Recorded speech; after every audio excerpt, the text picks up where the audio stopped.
In the crystalline halls of Station Nexus Prime, where the most advanced civilizations in the Andromeda Spiral gathered to conduct what they generously called warfare, the assembled delegates were discovering that sophistication had its limits.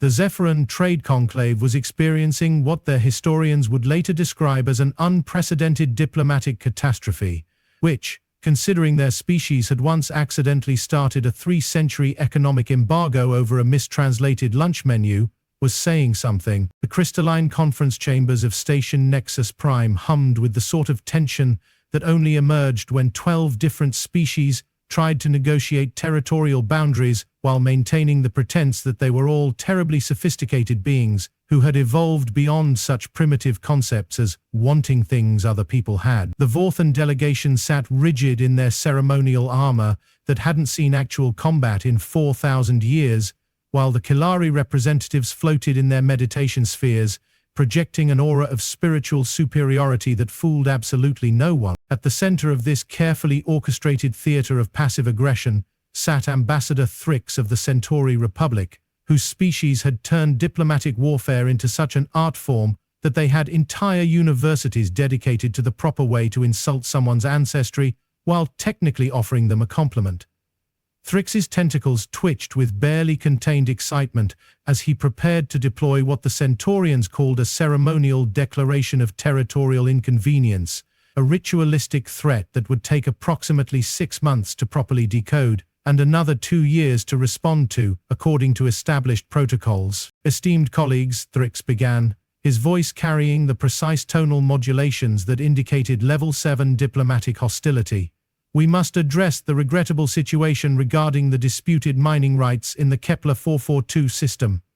The translation matrices worked overtime, converting his words into the appropriately threatening yet technically peaceful language each species required. To the Vorthans it sounded like a challenge to ritual combat that wouldn't actually involve any combat. To the Kelari, it resonated with implications of spiritual warfare that would be fought entirely through meditation and strongly worded philosophical treatises. The beauty of the system, which had taken roughly 6,000 years to perfect, lay in its complete separation from anything resembling actual conflict. Each species could threaten, posture, and declare war to their heart's content, secure in the knowledge that everyone understood the rules of the game. Wars were fought through economic pressure, cultural exhibitions, and increasingly elaborate insult competitions. The Rigelian Empire once conquered an entire system by composing a symphony so emotionally devastating that the defending species voluntarily surrendered out of sheer artistic appreciation, which brought them to the problem currently making every diplomat in the chamber question their life choices. The humans had just been granted observer status. The human representative sat in the corner furiously taking notes on what appeared to be actual paper, a substance most species hadn't used since they'd discovered you could just think at computers. The human was small, compact, and possessed the disturbing quality of asking direct questions about things that weren't supposed to be questioned directly. During the morning session, when the Altairian delegate had launched into a 40-minute speech about the glorious prospect of cleansing the stars with the fire of righteous conflict, the human had raised a hand and asked, "So, when do we start shooting?" The Altairian delegate had actually fainted, which was impressive considering their species didn't technically have blood pressure in the conventional sense. The Rigelian observer had begun hyperventilating through their gill slits, producing a sound like a broken air conditioning unit, having philosophical concerns.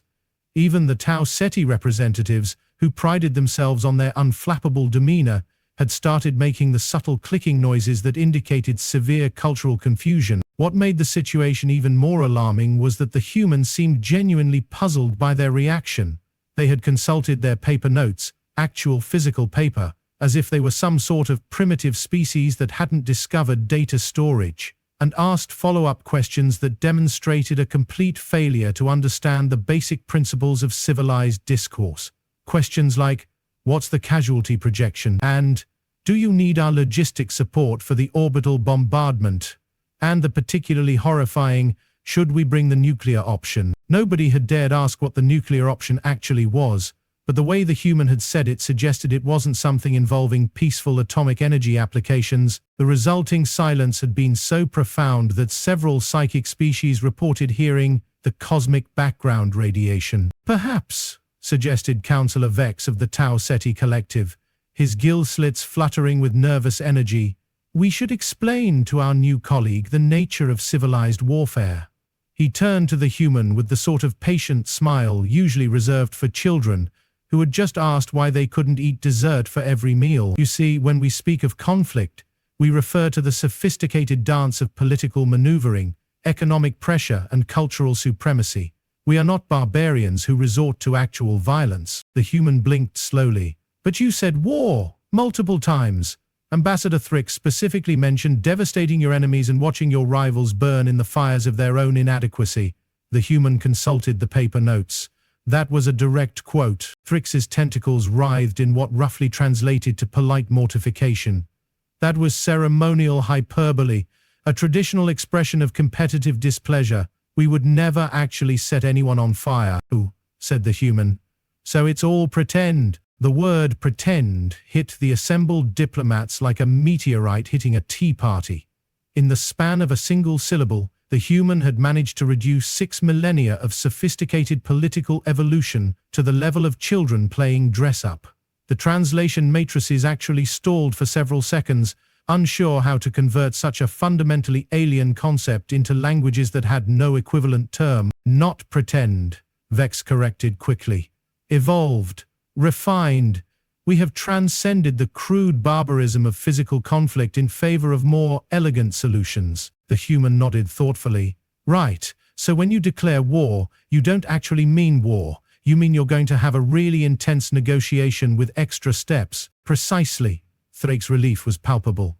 I knew humans would understand once the concept was properly explained. Your species shows remarkable potential for civilized discourse, which was when the humans said the words that would echo through galactic history. Well, that's interesting, because according to my government's protocols, when someone declares war on us, we tend to take them at their word. The chamber fell silent again, but this time it was a different kind of silence.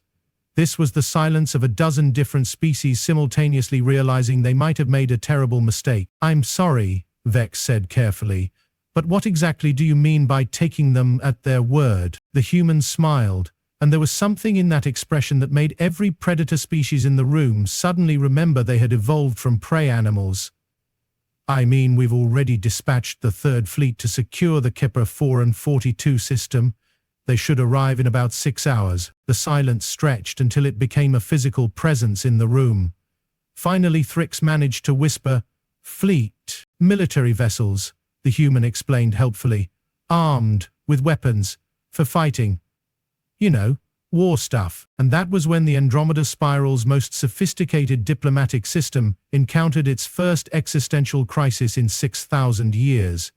Because somehow, in all their careful planning and elaborate protocols, no one had thought to ask the humans a very simple question. What did they think war actually meant? In the emergency session that followed, what historians would eventually term the moment everything went sideways, 12 of the galaxy's most advanced civilizations faced a problem their collective wisdom had never anticipated. How do you explain to someone that your entire concept of warfare is essentially an elaborate performance art piece? The situation had escalated beyond diplomatic crisis into uncharted territory that required the invention of entirely new categories of catastrophe. The human representative, who had introduced themselves simply as Commander Thompson, sat calmly reviewing what appeared to be tactical readouts while the assembled aliens engaged in the sort of frantic consultation that usually preceded the collapse of governments. "Perhaps," wheezed Ambassador Clix of the Pollux Federation, whose species communicated through controlled gas emissions, "we should clarify the nature of our artistic interpretation of conflict." The translation came out sounding like a deflating balloon trying to negotiate a treaty. Commander Thompson looked up from the tactical display. "You mean the part where you spend months insulting each other's mothers and then declare victory based on who wrote the most creative threats?" The accuracy of this summary caused several delegates to experience what their species called diplomatic vertigo. the sudden realization that your entire worldview might be fundamentally flawed. It's more nuanced than that, protested Envoy Zelch of the Capella hegemony, whose crystalline form was currently cycling through colors that indicated extreme philosophical distress. We have developed sophisticated methodologies for resolving territorial disputes through cultural competition, economic manipulation, and strategic marriage alliances. Strategic marriage alliances, Thompson repeated, to resolve mining rights disputes. The Vegan Confederation once claimed an entire nebula by convincing the Rigielli Empire to wed their crown prince to a particularly attractive asteroid. Zilch explained with the sort of pride that suggested this was considered a diplomatic masterpiece. Thompson stared at the crystalline being for a long moment. You married your prince to a rock. A very valuable rock, Zilch corrected. Rich in rare earth elements and with excellent orbital characteristics, and this prevented a war. It prevented the need for conflict, Ambassador Thrix interjected, his tentacles performing the complex gesture that indicated he was about to deliver a lecture on advanced political theory. You see, humans, your species appears to operate under the primitive assumption that disputes must be resolved through direct confrontation. We have evolved beyond such crude methodology. Commander Thompson nodded slowly. So, when you declared war on the Kepler system, we initiated a formal process of competitive territorial acquisition, Thrix explained. The defending species would have 6 months to prepare their cultural response, during which they would demonstrate their worthiness to maintain control through artistic exhibitions, philosophical debates, and elaborate dinner parties. The conflict would be resolved when one side conceded the superior sophistication of their opponents. Through dinner parties, very competitive dinner parties, Thrix emphasized. The Altairian Empire once surrendered 3 star systems after experiencing a 12-course meal that included a soup so perfectly balanced it induced spiritual awakening in 17 different species. Thompson looked around the chamber, taking in the assembled representatives of galactic civilization. Let me see if I understand this correctly. Your entire military-industrial complex is based on the idea that conflicts should be resolved through, what would you call it, aggressive catering? Among other refined methodologies, Councillor Vex added desperately, we also employ strategic poetry, competitive philosophy, and interpretive dance warfare. Interpretive dance warfare. The Centauri Republic's Third Fleet performs a victory celebration so beautiful that enemy commanders often weep and surrender rather than force them to stop, Vex explained, apparently unaware that he was describing the most terrifying military tactic Thompson had ever heard. Meanwhile, in the background, the human's communication device had been quietly updating him on the progress of the actual Third Fleet, which was currently decelerating from hyperspace with the sort of energy signatures that were making every long-range sensor in the system very nervous. The fleet consisted of vessels designed by a species that had spent most of its evolutionary history figuring out increasingly efficient ways to kill things, including each other, and had only recently decided to apply these skills to interstellar diplomacy. Commander, ventured Ambassador Kleeks, perhaps we could arrange a demonstration of our conflict resolution methods.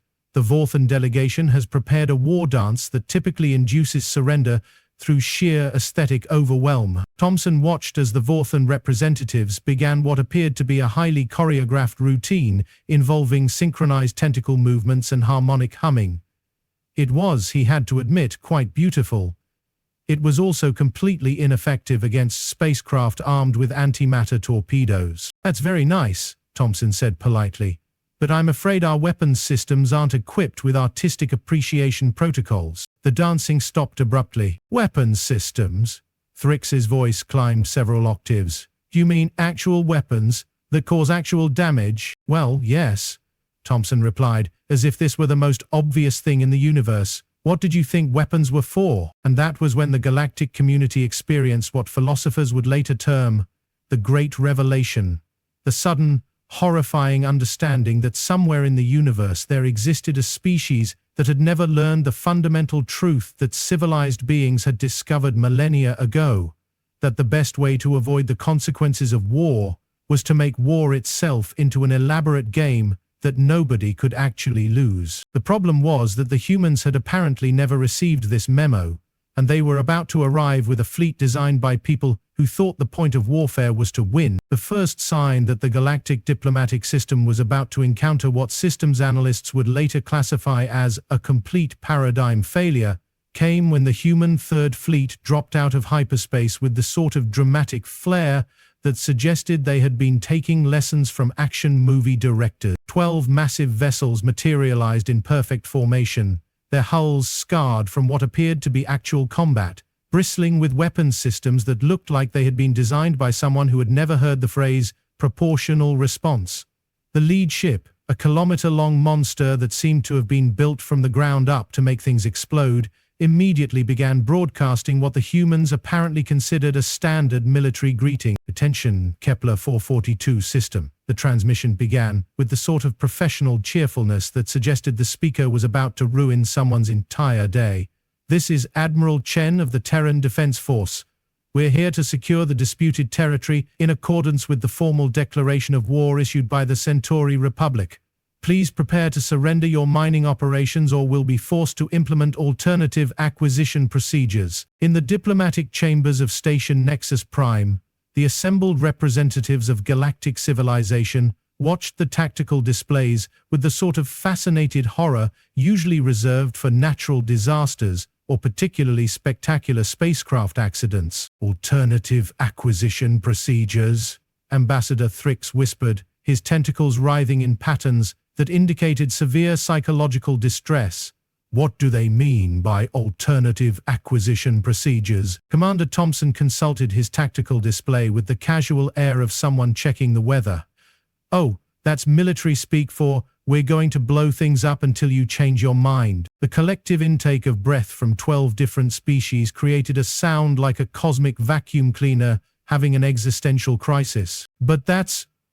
Council of X struggled to find words in a language that had no proper term for what the humans were proposing. "That's barbaric." "That's Tuesday," Thompson corrected. "Barbaric is what we do when we're really angry." Meanwhile, in the Kepler 442 system, the defending Altairian forces were experiencing their own crisis of understanding.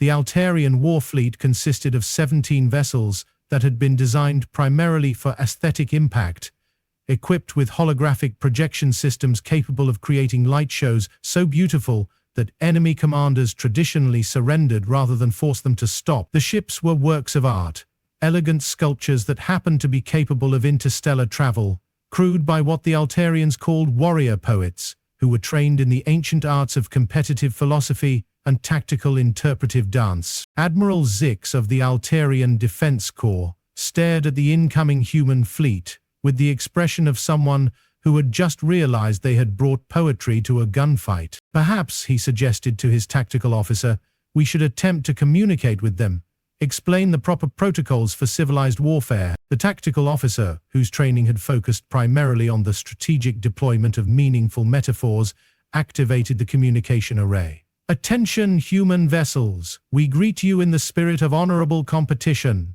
Please prepare to witness the glory of our ceremonial war dance, which has never failed to inspire surrender in even the most determined opponents." The response came back with what the Altairians would later describe as distressing directness. "That's nice," Admiral Chen replied.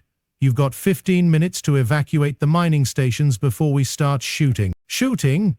Admiral Zix's mandibles clicked in confusion. "Shooting what?" "The mining stations. With weapons. Big ones." The Altairian Admiral consulted his tactical manual, a leather-bound volume that contained 6,000 years of accumulated wisdom about the proper conduct of civilized warfare. Nowhere in its elegantly illuminated pages was there any reference to the concept of actually destroying things you wanted to capture. "I don't understand," Admiral Zix transmitted. "If you destroy the mining stations, how will you use them for mining?" There was a pause from the human fleet. Then Admiral Chen's voice came back, tinged with what sounded like genuine curiosity. "You know, that's a good point. Why don't you just surrender them intact? Save everyone a lot of trouble." "Surrender?" Admiral Zix's voice climbed several octaves. "But we haven't even performed our opening ceremonial challenges. The war dance of inevitable victory, the poem of territorial righteousness, the interpretive ballet of economic supremacy." "Look," Admiral Chen said, and there was something in his tone that suggested he was trying very hard to be patient. I'm sure all that stuff is very nice, but we've got a schedule to keep. Are you going to hand over the mining rights, or do we need to do this the hard way? Back on Station Nexus Prime, the diplomatic crisis had evolved into something that required the invention of entirely new categories of panic. Ambassador Thrix was making the sort of sounds that suggested his species was reconsidering their entire approach to interstellar relations, while Councillor Vex had begun emitting psychic distress signals that were causing headaches in 3 different dimensions. They're actually going to fight, Thrix moaned. They're going to use real weapons on real targets, and people are going to actually die. But that's not how war works, protested Envoy Zilch, whose crystalline form was cycling through colors that didn't exist on most worlds. War is about demonstrating cultural superiority through elaborate artistic competitions. It's about proving the strength of your civilization through the beauty of your surrender ceremonies. Commander Thompson looked up from his tactical display, where the Third Fleet was now deploying into what appeared to be an actual attack formation. I think, he said carefully, we might be operating under different definitions of the word war. And that was when the galactic community finally understood the true scope of their problem. For 6,000 years they had been playing an elaborate game of pretend, convincing themselves that they had evolved beyond the crude barbarism of actual conflict. They had created a system so sophisticated, so refined, so completely divorced from reality, that they had forgotten what war actually meant. The humans, unfortunately, had not forgotten, and they were about to provide a very educational demonstration. The actual shooting lasted approximately 4 minutes and 37 seconds, which was roughly 4 minutes and 36 seconds longer than it took for the entire galactic political system to collapse into what historians would later describe as aggressively revised priority. Admiral Zix of the Altairian Defense Corps, whose species had spent millennia perfecting the art of surrender through aesthetic overwhelm, found himself in the unprecedented position of surrendering because the alternative was having his fleet turned into what the humans cheerfully described as space debris with artistic pretensions. The humans had waited politely through the ceremonial war dance, applauded the tactical interpretive ballet, and then had systematically destroyed 3 mining stations with the sort of clinical efficiency that suggested they had done this before. I don't understand, Admiral Zax transmitted as his fleet powered down their weapons, which were primarily advanced holographic projectors and really good sound systems. How can you possibly use the mining stations if you've destroyed them? We'll build better ones, Admiral Chen replied, as if this were the most obvious solution in the universe.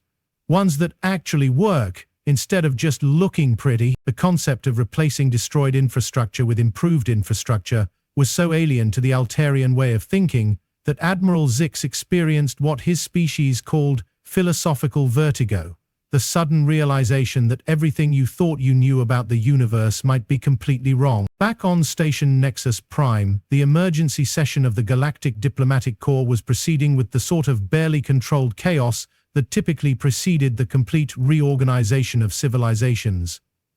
Ambassador Thrix was making sounds that suggested his tentacles were having an existential crisis, while Councillor Vex had retreated into a meditation sphere and was emitting psychic distress signals that were causing headaches in neighboring star systems. Telescope, whispered Envoy Zilch, whose crystalline form had settled into a color that indicated profound philosophical confusion. No cultural competition, no artistic challenges, no ceremonial negotiations. They just took it. Commander Thompson, who had been monitoring the situation with the sort of professional satisfaction that came from a job well done, looked up from his tactical display.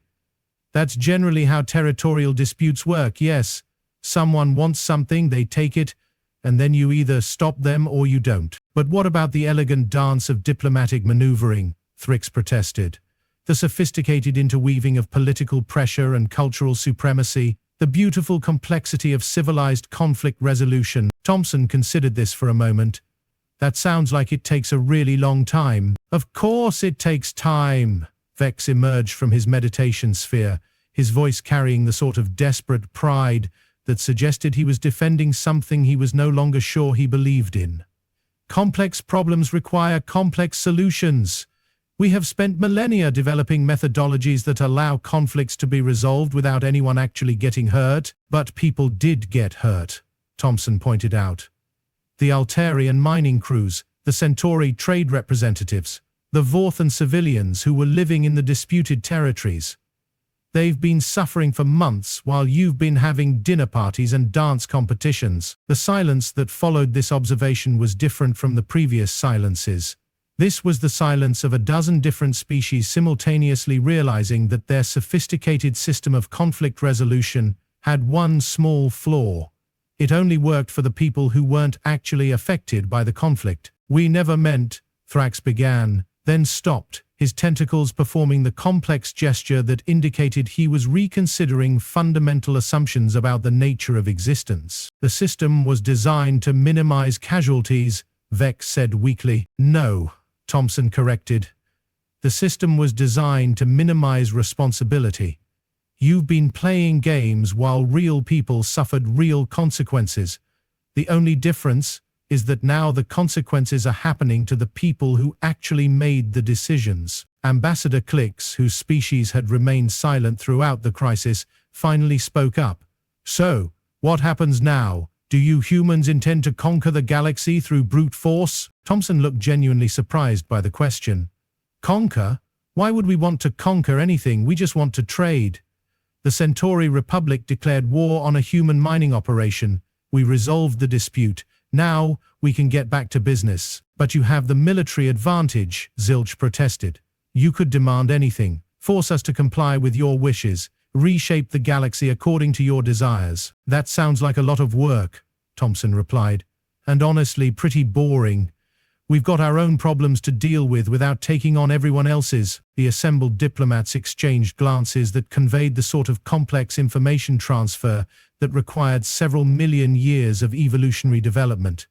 They were beginning to understand that the humans had accomplished something that their sophisticated civilization had never managed. They had fought a war without wanting to fight a war, won a conflict without wanting to conquer anything, and resolved a dispute without making it more complicated than it needed to be.